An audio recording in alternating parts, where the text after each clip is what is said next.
ما أدري.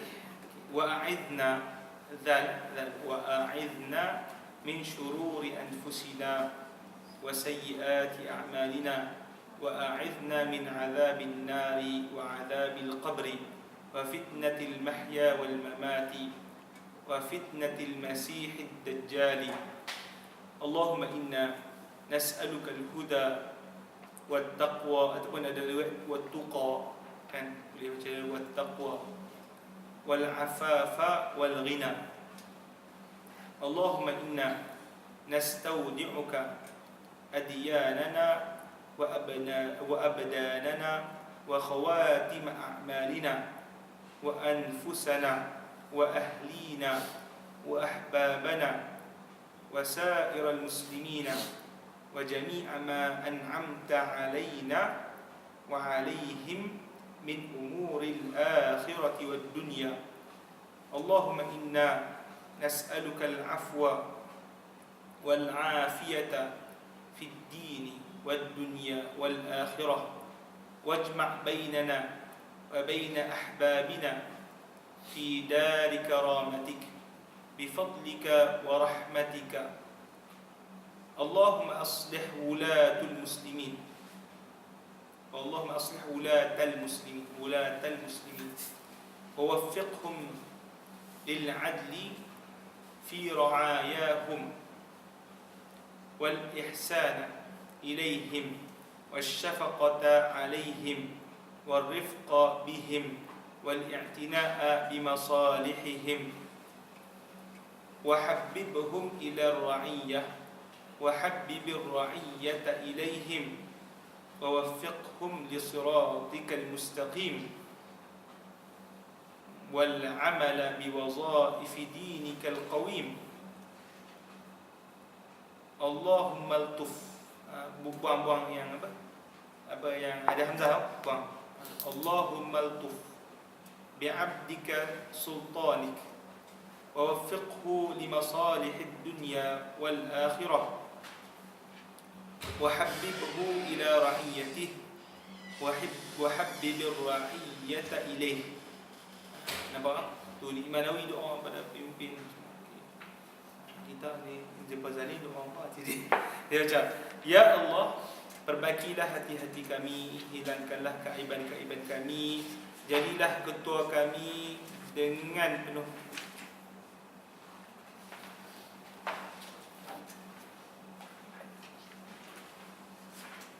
jadilah untuk kami penuh kebaikan. Kenapa jadi? Dia terjemah jadilah untuk kami. Dia terjemah apa?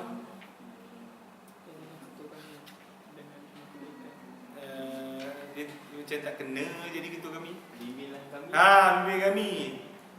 Terjumpa ayat apa benda jadilah ketua kami. Itu dia bimbinglah kami. Bimbinglah kami. Bimbinglah kami. Bukan jadilah ketua kami. Dia bimbing ke mana? Sebagai ketua lah. Ada yang bimbing jadi dia jadikan ketua.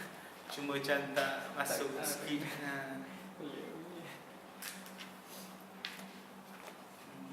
Boleh Istilah minor injury. Boleh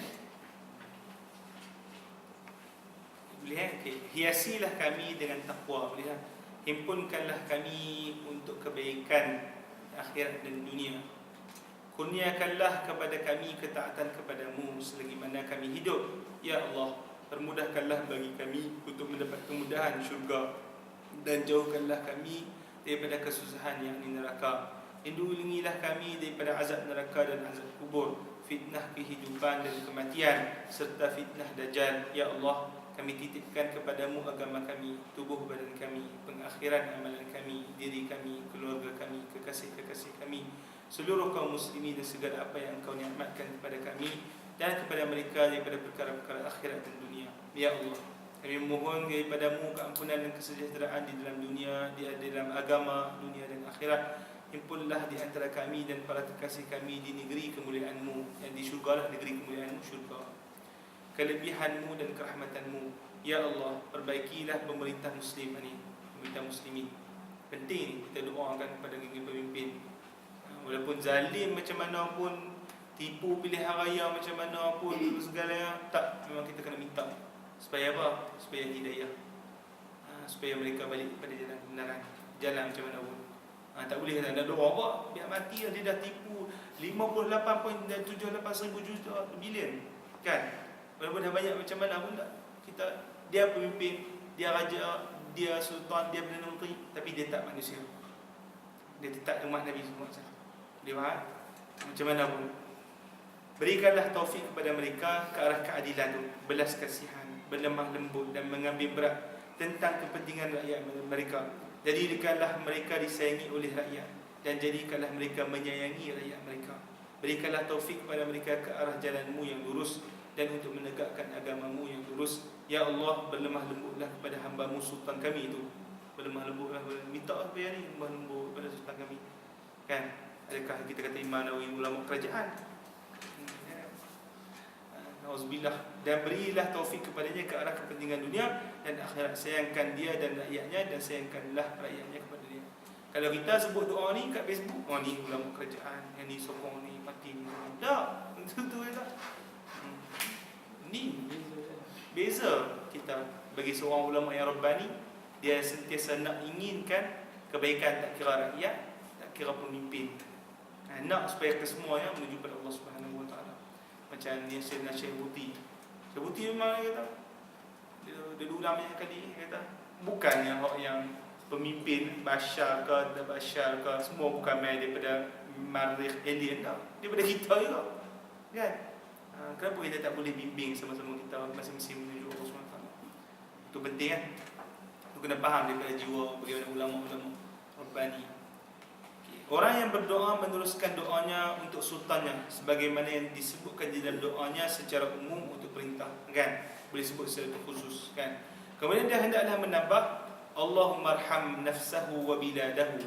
Ditambah lagi Allahumma arham nafsahu kepada pemimpin ni. Kan? Wa biladahu. Wa sun atba'ahu wa ajnadahu. Wansurhu ala a'da'id din وسائر المخالفين ووفقه لإزالة المنكرات وإظهار المحاسن وأنواع الخيرات وزد الإسلام بسببه ظهورا وأعزه ورعيته إعزازا باهرا اللهم أصلح أحوال المسلمين وأرخص أسعارهم وأمنهم في أوطانهم واقضي ديونهم وعافي مرضاهم وانصر جيوشهم وسلم غيابهم وفك أسرهم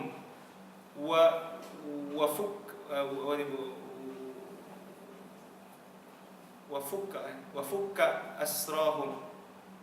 أسراهم واشف صدورهم وأذهب غيظ قلوبهم وألف بينهم واجعل في قلوبهم الإيمان والحكمة وثبتهم على ملة رسولك صلى الله عليه وسلم وأوزعهم أن يوفوا بعهدك الذي عاهدتهم عليه وانصرهم على عدوك وعدوهم إله الحق واجعلنا منهم اللهم اجعلهم آمرين بالمعروف فاعلين به ناهين عن المنكر مجتنبين له محافظين على حدودك قائمين على طاعتك متناصحين اللهم سنهم في أقوالهم وأفعالهم وبارك لهم في جميع أحوالهم. Itu semua doa untuk orang, untuk rakyat.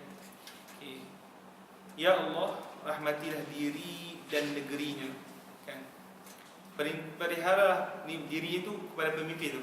Rahmatilah dirinya, itu diri pemimpin itu, dan negerinya. Peliharalah para pengikut dan tenteranya.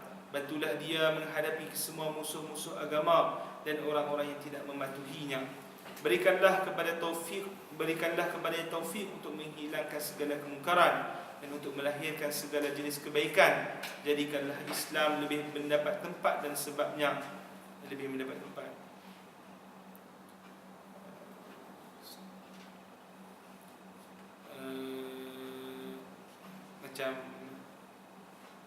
macam lain sikit bagaimana macam ni, terjemah ni kot. Tambahkanlah pada Islam itu, tambahlah pada Islam itu dengan sebabnya kesalahannya, maksudnya kita terselah Islam. Tapi tempat ni boleh baca tak masuk. Makin Islam dengan sebab dia semakin terselah. Dia faham? Itu yang tu Allah lagi. Okay. Muliakanlah dia dan rakyatnya dengan kemuliaan yang amat nyata. Ya Allah, perbaikilah hal keadaan muslimin dan murahkanlah harga-harga barangan mereka tu. Sampai pekat tu. Kan kalau kita GST semua, dah pernah kita doa. Tak ada doa, lu marah orang, lu maki orang. Kan? Berikanlah keamanan kepada mereka di dalam tanah air mereka. Tu fikir tu maslahat masyarakat. Hapuskanlah segala hutang-piutang mereka tu. Okay. Sihatkanlah orang-orang sakit di kalangan mereka. Bantulah tentera-tentera mereka. Kalau kita, kalau di masjid duduk tentera semua. Padahal kalau tak ada tentera, apa berlaku? Tak ada tentera, hancur. Selamatkanlah orang yang hilang di kalangan mereka. Bebaskanlah orang yang ditawan di kalangan mereka. Lapangkanlah dada mereka. Hilangkanlah kemarahan hati mereka. Jinakkanlah di antara mereka. Jadikanlah di dalam hati mereka keimanan dan hikmah. Tetapkanlah mereka di atas agama Rasulmu. Berikanlah mereka kemampuan untuk memenuhi janji yang engkau janjikan kepada mereka. Bantulah mereka menghadapi musuhmu dan musuh mereka. Wahai Tuhan kebenaran, jadikanlah kami di kalangan mereka, ya Allah. Jadikanlah mereka menyuruh kepada kebaikan serta melakukannya. Jadikanlah mereka pencegah kemungkaran dan menjauhinya. Jadikanlah mereka sebagai penjaga garis sempadan yang telah engkau tetapkan. Tetap berada di dalam ketaatanmu, sentiasa saling menginsafi dan menasihati. Ya Allah, peliharalah mereka di dalam tutur kata dan kerja buat mereka. Berilah keberkatan kepada mereka di dalam semua keadaan yang mereka hadapi. Panjang kena hafal lah kan? Dan kalau boleh ni kita amalkan doa ni. Sebab Imam Nawawi ni kebanyakan doa dia tu dan juga wirid-wirid yang dia bagi tu mereka mujarab lah. Contohnya yang masyhur ada wirid Nawawi sangat, hizib Nawawi. Hizib Nawawi tu antara kalau ada gangguan-gangguan, tak kira lah gangguan pencuri, gangguan apa, jin, hantu, setan, iblis semua, baca tu insya-Allah. Hizib Nawawi. Lihat. Bismillahirrahmanirrahim. Allahu akbar. Aqulu ala nafsi wa ala dini wa ala ahli wa ala mali tu kan. Alf bismillah. Nanti kita baca lah nanti. Tak tahu bila ni habis. Okey. Banyak ada baca. Okey, pandai akhirah pun dah tak ada dah kan. Alhamdulillahirabbil alamin. Baca sebenarnya. Hamdan yuafi ni'amahu wa yukafi mazidah. Yani di awal kita baca kat awal. Ini kita baca awal sebelum baca tadi. Allahumma salli wa sallim ala sayyidina Muhammad wa ala ali Muhammad kama sallaita ala Ibrahim wa ala ali Ibrahim wa barik ala Muhammad wa ala ali Muhammad kama barakta ala Ibrahim wa ala ali Ibrahim innaka Hamidum Majid. Segala puji tertentu bagi Allah Tuhan sekalian alam, dengan pujian yang mencukupi nikmat-nikmat kurnianya dan memadai yang selebihnya. Ya Allah, berikanlah selawat dan salammu kepada junjungan besar Nabi Muhammad sallallahu alaihi wasallam dan kepada keluarga Nabi Muhammad sallallahu alaihi wasallam sebagai itu yang mana telah engkau berikan selawat dan salammu kepada Ibrahim dan kepada keluarga Ibrahim di seluruh alam. Sesungguhnya engkau amat terpuji dan mulia. Disunatkan apabila telah mengkhatamkan Al-Quran untuk terus memulakan pembacaan yang baru sejurus selepas khatam. Perkara ini disunatkan oleh salaf. Mereka berdalilkan kepada hadis Anas radhiyallahu taala anhu bahawa Rasulullah sallallahu alaihi wasallam bersabda, khairul a'mali al-halli war-rahlati. Rahlati. Dalam riwayat lain hal wa tirhal. Hal wa tirhal. Itu dalam riwayat lain. Ni hal war-rahlah. Qila wa ma huma? Qala iftitahul Quran wa khatmuhu. Sebaik-baik amalan ialah sampai dan bertolak kembali. Maksudnya dah sampai, patah balik.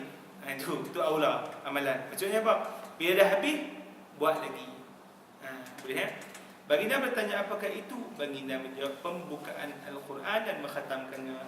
Macam mana yang kita buat sebelum nak khatam? Kita baca bismillah, apa, baca qulullah betul. La ilaha illallah wallahu akbar betul. Bismillahirrahmanirrahim. Betul baca ni kan?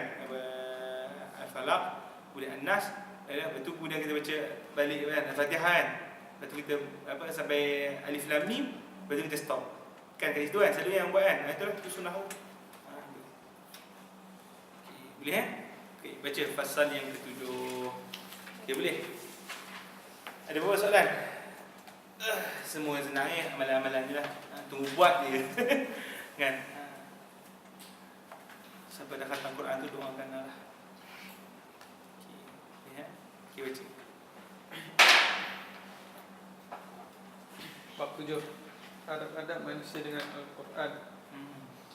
Sabit dalam Sahih Muslim radhiyallahu anhu daripada Tamim Ad-Dari radhiyallahu anhu katanya, sesungguhnya Rasulullah sallallahu alaihi wasallam bersabda, Ad-dinu an-nasihah.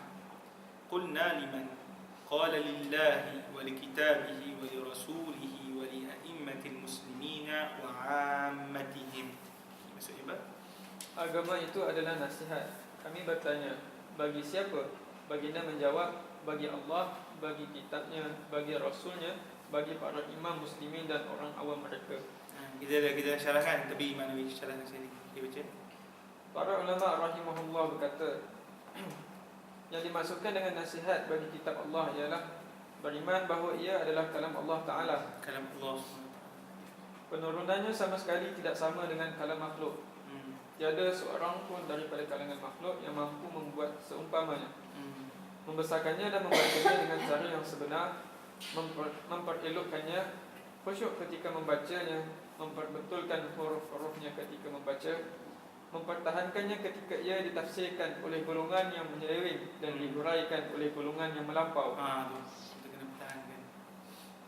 membenarkan semua yang terkandung di dalamnya menurut hukum hakamnya, memahami segala ilmu dan perumpamaannya, mengambil berat segala pengajarannya, memikirkan keajaiban-keajaibannya, beramal dengan ayatnya yang muhkam, yang jelas, dan hanya berserah dan menerima ayatnya yang mutasyabih, yang dikabul.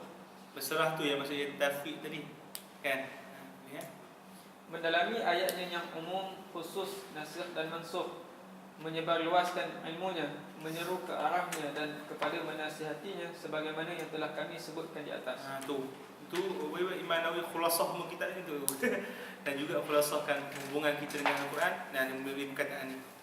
Khulasah. Nanti kita jadikan kalau contoh nak buat mutabah amal ke apa kan, kata ni. Sejauh mana kita berhubungan dengan Al-Quran berdasarkan disebut oleh Imam Nawawi. Boleh? Okay. Pasal seluruh muslimin telah berijma' dalam mengatakan bahawa mengagungkan Al-Quran, menyucikannya dan memeliharanya adalah wajib secara mutlak. Mereka juga telah berijma' bahawa sesiapa yang ingkarkan satu huruf daripada Al-Quran yang sudah disepakati, atau dia menambah satu huruf yang tidak dibaca oleh seorang pun sedangkan dia mengetahui tentang itu, maka dia adalah kafir. Kafir.